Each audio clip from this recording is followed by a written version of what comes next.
Semaninha boa para o investidor essa aqui, hein, pessoal, com altas aí, tanto de fundo imobiliário como ações, mas vamos dar uma olhadinha aqui no ranking de investimento para ver o que mudou. Teve bastante coisa aí, tá? Então vamos lá.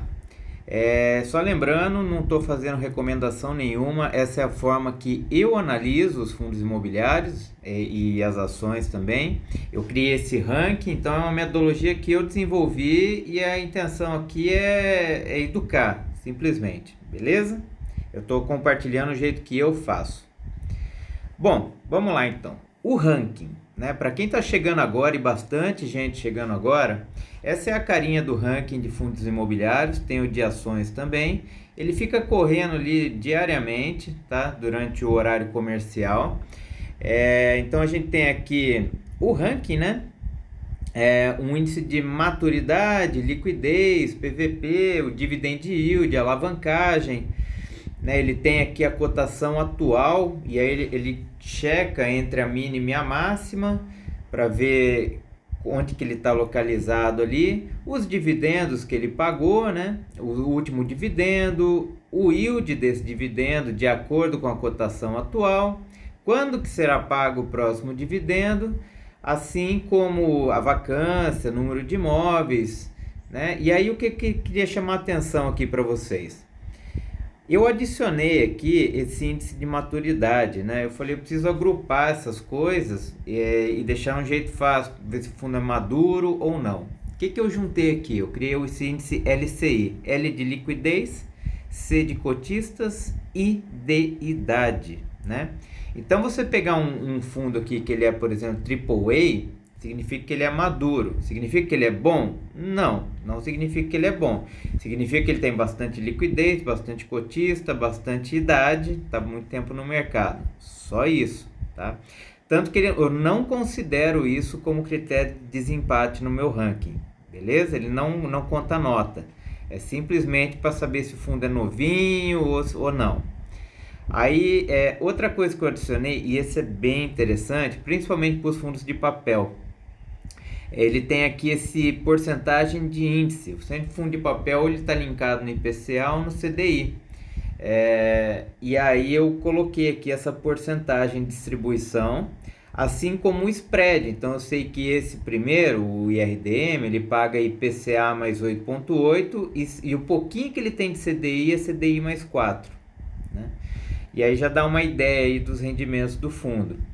E assim como adicionei a coluna do último relatório que ele emitiu, né? Eu tenho esses databases todos aqui, então ele atualiza aí pelo menos uma vez por dia, tá? Então essa é a carinha do fundo, né? Segue lá nas lives, você vai acompanhar. Bom, vamos dar uma olhada aqui. IFIX essa semana foi muito bom, né? Ele subiu por diversos fatores aí, tem uma projeção de cair a taxa de juros lá fora nos Estados Unidos, então é dinheiro que vem. E aí eu não vou entrar em detalhes aqui, mas teve também pesquisa eleitoral, né? Então tudo isso influencia aí nosso mercadão, né? Então ele subiu 1,35. Nos fundos de tijolos, né? O que eu vejo aqui do ranking dessa semana? Primeira coisa, cuidado com os fundamentalistas. Por quê? Ele joga para cima no ranking o que está descontado, o que tem mais liquidez, né? Então aqui a cotação está barata, mas não necessariamente o fundo é bom. Por que eu falo isso? O Tigar, né? O Tigar está sofrendo bastante, ele está em primeiro no ranking de tijolo e ele deve continuar sofrendo, sim, até que a Selic comece a cair, porque ele mexe aí com desenvolvimento urbano. E aí as pessoas voltam a comprar imóveis, comprar terrenos, uma vez que a taxa de juros está mais baixa. Então ele vai continuar sofrendo aí um tempo. Para quem investe no longo prazo, pode estar um bom momento de entrada, tá? Mas fique com isso na cabeça, ele só vai voltar a se recuperar aí em questão de um ano, né? Apesar de agora a taxa estar se mantendo, mas ela deve se manter alta por um tempo, pelo menos uns 6 meses, 7 meses. Bom, a questão do core, ele tem que tomar cuidado, porque ele está super descontado, mas ele está descontado porque as pessoas sabem que vai cair o dividendo dele. Então, cuidado para quem for entrar agora, cuidado com quem vai comprar. Já saiba que o dividendo que hoje está pagando R$ 1,25, se eu não me engano, vai cair para 65 centavos, coisa desse patamar. Por isso que ele está caindo tanto. O PVBI, né, ele já tem bons ativos, mas tem um problema ali de comunicação, ele está caindo muitos dividendos distribuídos dele, então de um setor que sofre muito, então tem que tomar cuidado também com o PVBI, viu, gente? Ele, mas de novo tem bons ativos, mas está diminuindo dividendos assim assustadoramente. E aí as oportunidades, né? O que eu vejo aqui? Primeiro, o XPML foi uma notícia super recente, tirou o pé da lama, né? Ele vendeu ativos aí, e aí ele agora vai ficar com um fluxo de caixa saudável, o que é muito bom. Eu vejo hoje dos shoppings ele com a melhor oportunidade aí, porque tá descontado tudo e paga um pouquinho acima das outras em dividend yield em relação ao preço que ele está atualmente. Eu acredito que o preço dele vai subir agora rapidamente, tá? Estava bem descontado. E o GGRC também, né, que está aqui em quarto lugar, vale a pena dar uma olhada aí nele, estudar mais a fundo, né, porque é um fundo que tem feito um ótimo trabalho. Bom, na questão aqui dos fundos de papel, né, com a reversão da Selic, ele tem uma tendência de baixo. Ah, vai cair? Provavelmente vai cair mais essas cotações aqui. Mas, de novo, cuidado com os fundamentalistas, né? Porque o IRDM ele é super polêmico, ele vai ser incorporado pelo IRIM, ele está em fase de emissão, então não está um fundo fácil de investir nele não, mas, apesar de ele estar em primeiro aqui no ranking, mas está em primeiro porque está amassado, né, gente? O CAQR também ele tem uma gestão polêmica, cheia de omissões, né? Ele pode ser oportunidade para alguns aí. Daí você entra lá no relatório dele e analisa. Não é a intenção aqui. Agora, oportunidade em papel, o que tem aqui? Ó? O HGCR está interessante. Ele segue seus fundamentos, né? E apesar de ter tido mudança aí na gestão do fundo, mas ele tem seguido os fundamentos, tem feito um bom trabalho, tá? Outro aqui é o BTCI, ele segue descontado, é um fundo que eu gosto, ele tem feito também um bom trabalho, é tudo tranquilo. O Canip 11, esse está começando a gerar polêmica. Por quê? Ele tem reduzido os pagamentos assustadoramente e ele tem caixa, tá? E aí o pessoal tem visto isso, e aí a cotação dele tá caindo, tá indo para baixo. Pode estar gerando um bom momento de entrada no Canip, mas me estranha que Neia está fazendo esse tipo de movimento, né? Então vamos ver, tem que aguardar aí para ver.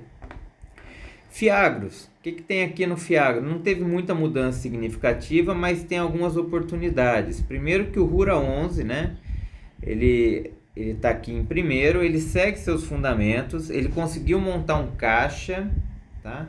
Que é mais ou menos uma taxa assim de tudo que ele tem que pagar no mês. Ele conseguiu montar um caixa bom e ele fala de um aumento gradual aí nos dividendos, então tá interessante também o Rura, assim como o Snag segue tranquilo, tá? A distribuição ele distribuiu uma porradinha aí em agosto, que foi muito bacana.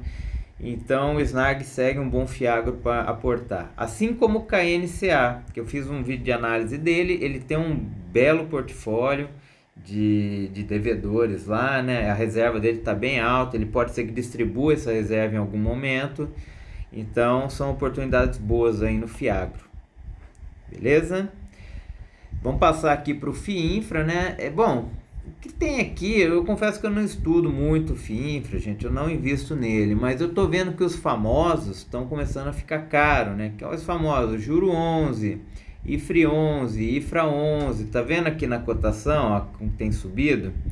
Ele tá aqui na metade aqui do último ano, entre a mínima e a máxima, mas começaram a ficar mais caros. Faz pouco tempo que esses aqui estavam lá em primeiro no ranking. Beleza? Então vamos lá. Fundos de fundos, eles seguem bastante descontados. E aqui tem pontos de atenção. O RBRF, que está em primeiro, ele está em primeiro por estar descontado, mas ele tem muito conflito de interesse na carteira dele. O que é conflito de interesse? Basicamente, ele tem uma carteira de fundos imobiliários, ele compra fundos que é da própria gestão dele. 30% da carteira de fundos deles tem fundos na mesma gestão. Então, ele ganha muito na taxa de administração dos outros fundos também. É ilegal? Não é ilegal, mas não é bacana fazer isso. O BTHF, né, que está aqui em terceiro, ele também tem muito conflito de interesse, então tem que tomar cuidado quando botar dinheiro nesses fundos. Mas tem umas oportunidades boas aqui, ó. O JSHF, ele tem uma boa carteira de fundos imobiliários e tem baixo conflito de interesse, só 2% aqui. E o Kizu, que eu fiz até um vídeo aí, ele tá uma excelente carteira de fundos. Ele tá aqui embaixo, inclusive, né? Mas ele aqui está em nono. Mas eu me surpreendi com ele. É um fundo que, para quem está começando aí, vale a pena dar uma olhada nele, viu, gente? Carteira super segura aí. Bom, nos fundos híbridos também sem mudança significativa, né? O que a gente tem aqui não inventa, gente, é o KNRI, a LZR. Começou a ficar caro, tá? A LZR virou base 10, aí ele subiu bastante a cotação dele, muita gente entrando no fundo também. Quando ele vira base 10, entra muito cotista. E aí, olha, deu uma subida grande, então tá nas máximas aí do último ano, tá? E o KNRI aí também, então vale a pena dar uma estudada aí para quem quiser um fundo mais híbrido, né? O que é o híbrido? É aquele que investe, por exemplo, laje corporativa e galpão logístico, então ele investe mais de um setor. Na questão das lajes corporativas, né, aí tem uns pontos de atenção aqui e é sempre um setor que sofre muito. O Core, que está em primeiro, vai reduzir os dividendos. Cuidado na hora de comprar esse fundo, já tenha isso em mente. Então você projeta que o dividendo dele, que está acho que 1,25, vai lá para 65 centavos. O PVBI, ele segue com um excelente portfólio, mas ele vem reduzindo os dividendos assustadoramente. Por que está reduzindo? Falta movimentação na carteira, né? A vacância é alta de fundo de laje corporativa, e aí ele tem que vender, ele tem que fazer movimentação na carteira, né? E aí, como ele não faz, está caindo dividendos. E é isso. É uma situação chata. Bom, galpões logísticos, né? O que a gente tem aqui? Oportunidades, a gente tem o GGRC, é uma boa oportunidade no setor, bastante descontado. Você vê que a liquidez diária dele já está altíssima, o pessoal está percebendo esse fundo aqui, ele está super descontado e ele está numa boa fase, ele faz boas movimentações ali de carteira, está adquirindo imóveis bons, então tá bacana aqui o GGRC. O LVBI, né, segundo lugar, tem excelentes ativos, mas a vacância que está um pouco alta aqui nesse fundo, tá?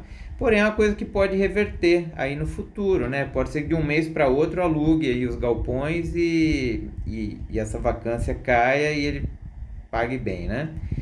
Então, seguem aí com boas oportunidades. Na renda urbana, a gente tem aqui também oportunidades. O TRXF, né? Que nos últimos dias veio caindo bastante a cotação dele. E é um fundo muito interessante, TRXF, ele tem feito uma boa gestão, ele paga super bem, eu gosto muito dele, tá? Não estou recomendando para ninguém, mas é um que eu acompanho de perto. Apesar de ter essa alavancagem grande, né?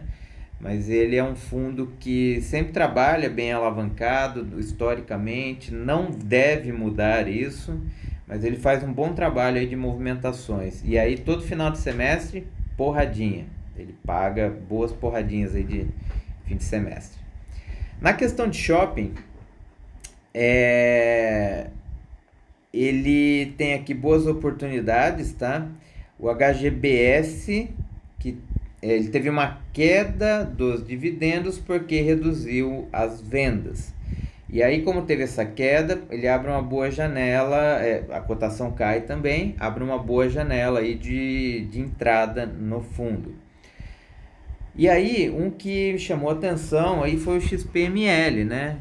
A XP é sempre polêmica, porém deu um passo acertado, vendeu ativos, tirou o pé da lama, tá? E ficou numa situação de caixa agora que era crítica, ficou confortável. Então ele tem excelentes ativos e está pagando acima da média do setor, entre os fundos famosos de shopping. Então tá legal agora o XPML. Eu acho que vai dar uma subida grande aí nos próximos dias, porque anunciou ontem que tirou o pé da lama, então provavelmente a cotação vai dar uma estourada, porque tá muito descontado aqui, ó, 0,87.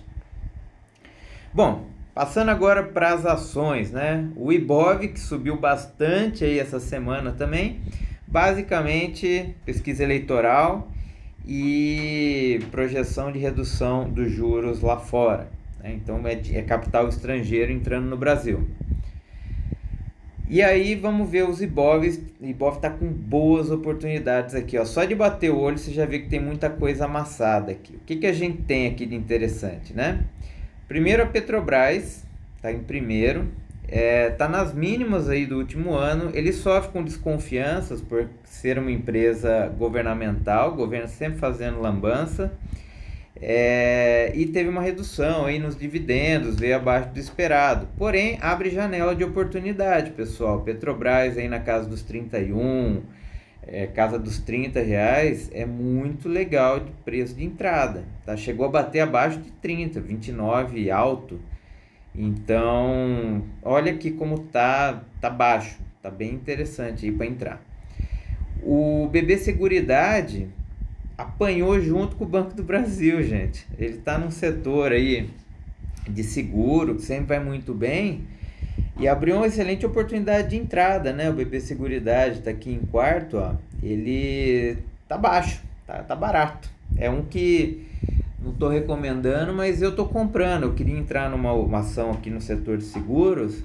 Tá num ótimo momento de entrada, porque paga super bem, na média histórica mais de 1% ao mês, e tá super descontado. Dá para ganhar na valorização também. E assim como o próprio Banco do Brasil, gente, uma empresa aí de centenária, sabe? Apanhou acho que mais do que devia. Deixou de anunciar dividendos, né? Ia anunciar agora, jogou lá para o final do ano, então segue apanhando bastante. Mas tá super descontado, tá? Banco do Brasil. E aí, para quem gosta do setor Best, né, que é o setor do Barsi, tá aqui o ranking dele, né? Também Seguridade, Banco do Brasil, a CEMIG, Caixa Seguridade, ó, tá cheio de ações boas aqui, com boas oportunidades de entrada.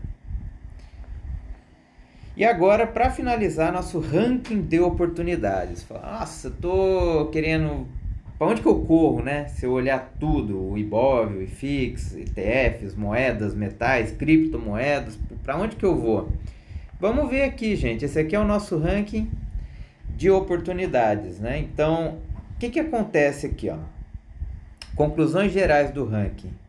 O dólar tá com uma excelente oportunidade de compra, tá? Tá muito legal de comprar dólar. Porém, quando a gente olha no ranking, os ETFs americanos estão caros, né? Se a gente pegar ali os mais famosos, QQQ, IVV, VOL, tá caro.